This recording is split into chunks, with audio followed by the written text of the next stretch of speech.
it's umomgtarot, and this is your November tarot card reading. Here we go. Starting with the astrology reading cards, we're going to check out what kind of... Check out seems like the wrong words, but you know what I mean, Scorpio.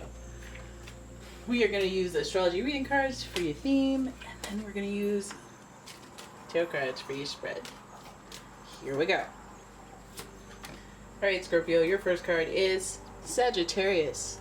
The energy imbues power, superior confidence, and enthusiasm with faith, good fortune, and authority. Love me some Sagittarius energy. That's higher learning energy. That's I know what I'm talking about energy. That's don't test me energy. That's like the only fire sign that, yeah, they have an ego, but it's not always out of control, you know? Then I jinxed it. And then we have Leo. The energy is flamboyant, dramatic, proud, and passionate. It focuses on the importance of self-belief. So then we have some ego energy up in here, but we also have creative energy, and overall we have we have like I got time energy. I have energy to do stuff. I'm running errands today. I'm doing laundry. I'm doing multiple things. I'm driving here. I'm driving there. That's good. And then you have Virgo energy, which is productive. The energy around you is dutiful, hesitant, and humble, with a discriminating, diligent, and painstaking air. You know how those Virgos are. They do the work. They will do the work. I know some of you are like, nah, not the Virgo I know, lazy. That's an unevolved Virgo. That's where they got to come from in order to develop that. And then sometimes some don't jump off the cliff and. And then it becomes extremely loud that they can't do the work. So it's always a theme, regardless of how the theme turns up. But this person, we're dealing with a lot of ego. We're dealing with a lot of, if these energies are popping up this month personified, these people are having some fiery characteristics in your life. You could have even sexual attraction here. The red light special one. And Virgos are very sexual as well. Don't let the Virgin, association fool you. There's communication here. There's a sense of self, learning about yourself, and some spirituality. There's a little bit of spirituality amongst these flames, right? But let's have a look for November. Let's have a look at you, Scorpio. What's going on? And I keep saying what's going on. I can't stop. So be help. Okay, so here we go with your spread. We're gonna see what Scorpios need to know this month. What's coming up? What stands out? What's loud? Alright, you got the Knight of Cups in reverse. Some of you guys are dealing with somebody who... Okay, so somebody... Oh God. You know what? Let's not jinx it. Let's not jump to conclusions. But for me, I feel like there was somebody who offered... At one point in time, they offered you something romantic. Like they were offering you a relationship or a connection of some sort. But then they had some bit of grass is greener syndrome, and that they explored. And they were holding back themselves quite a bit. They weren't being very generous with themselves. These are all things that, all in reverse. Alright, so then your next card is the Judgment card, followed by Hangman in reverse, and the Nine of Cups. Okay, we got a story here at least. We have some coming to realizations and settling the score with your ego type vibe. I feel like this is about another person. So that person that gave the romantic gesture that you felt the connection with, maybe even you pulled out a connection with somebody, like you offered, hey, you want to go to lunch? You extended yourself in some way to someone, and then now you're kind of wondering, I don't know. And you're holding back the generosity that you once gave to this person. It could go work both ways. And then we have the Judgment card, having a transformation, having an evolution, something that was dead being reborn. If you feel me on that.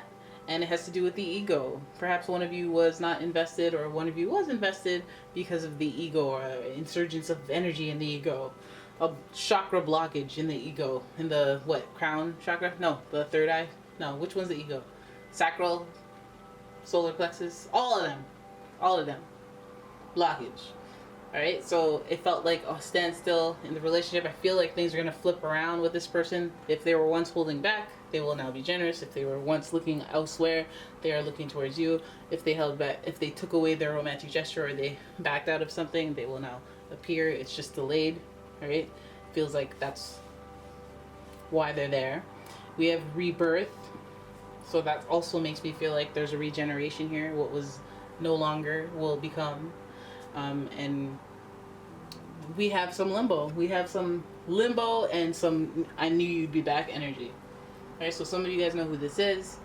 Again, could be Sagittarius, Leo, Virgo, but it could also be, yeah, could be a Scorpio. Follow Scorpio, could be a Pisces as well. Any water sign actually, Cancer, Scorpio, Pisces. Right, then we have the Nine of Cups. And that's, yes, that's where that energy, that self-assuredness, spiritual self-assuredness, where you're like, I knew it, we were meant to be. I knew you'd be back. Or, you know, I was sad about everything, but I knew, deep down inside, I knew this outcome would happen.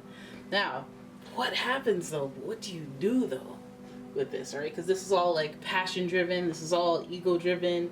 This is all aha realizations. I wonder how you react to it, because this, to me, this is the most egotistical cups card, Nine of Cups, because like the trophies out there. It's like, hey, look at my trophies. I know what I'm talking about. Like, feel me on this. Spiritually, I'm superior. Right, so there's a lot of intuition. You guys may feel like your gut told you things, so when they come to you, you don't want to be like that, do you? I don't know. Maybe you might be. You want to say, "I told you so." You want to say, "I knew it. I knew your trouble when you walked in." Okay, you want to be like, Again, with all of your "I told you so's" behind you, flaunting them. You may not be about it though. There's a black flag, sign of the end, but again, that's more Scorpio energy. You know what that means better than I do, because we have the Pluto energy here with the death and regeneration and transformation, which is a Scorpio thing, and then we have the death card, which is the messenger that the end is near. You know, this time for the end, and some people aren't shocked to see the death card, and some people are like, what the heck is that? And some people, you know, it's a matter of perspective on how you see the death card. But I feel like once you see the death card, some of you guys know what that is that you have to put a stop to. If you had to think of that thing that's been going on for too long, and there's a clear sign that it should have been done, ended, okay? And you're dragging it out maybe. And so now you need a messenger that's like, end of tape. Please rewind. You need some type of flag to spell it out for you. Some of you guys know what that is, because you're spiritually sure and you're very intuitive. All right, then you have the Fool. Oh, see the end and then the beginning. Look at that. It's time to put something to an end so you can start a beginning. And I also feel like this has something to do with the full moon, because as I've learned, is that the full moon is a better manifester than the new moon. And I know it sounds really weird, and obviously a lot of people know about this full moon, but I find that when you let go of things, just naturally other things come to you. Things sometimes that you've always wanted. It's just releasing things, releasing your energy, releasing your thoughts about a certain topic that hurts you isn't easy, but when you do, it's just like, whoo, new journey here, new journey there, new journey left and right. All right, and finally we have the Five of Cups, regrets, losses. Again, it feels like, yeah, cut your losses. Some of you guys may have some past, you know what, for people who are like, okay, this should be over, I need to cut my ties, I need to stop thinking about this person. You know how it's easier said than done. I feel like it's one of those things where you have to sit down and do the meditation where you visualize yourself detaching from the person, and you might have to do it over and over again so that it like feels like an experience that happened, that ended the story, if that makes sense. All right, and so when I see the Fool here, I would say, hey, maybe you should try those techniques to end anything that you don't presently want in your life, that you don't want to think about, that you don't want to fill your head with rent-free. All right, so Five of Cups. Think about the things that you have in your life that are serving you, and let go of the things that are not serving you this month. Let go of the parts of you that are overactive when it comes to your ego. Make sure you check in with yourself. Take a moment and be like, am I getting that because I want it or because I need it? Am I getting that because I care about what other people think, or do I really just want it for me? You know, all those things. Just assess them this month, you know, and be spiritually sure. Listen to your gut. When people come at you, when this person that comes back, whether that's a Sagittarius, Leo, or they're just carrying that kind of vibe, comes back, it may be a passion thing, because as we see, there's a new journey here. But like, I see solo though. We see a solo journey, unless this person's a dog. Wink, wink, nudge, nudge. But yeah, I feel like the experience itself will open up a new journey. So that's always a positive. You just have to enjoy the experiences as they come. All right. So Scorpio, there it is. That's your reading. I hope you guys enjoyed it. If you did, please give the video a thumbs up. Please subscribe to the channel. And I will see you in the next one. Bye-bye.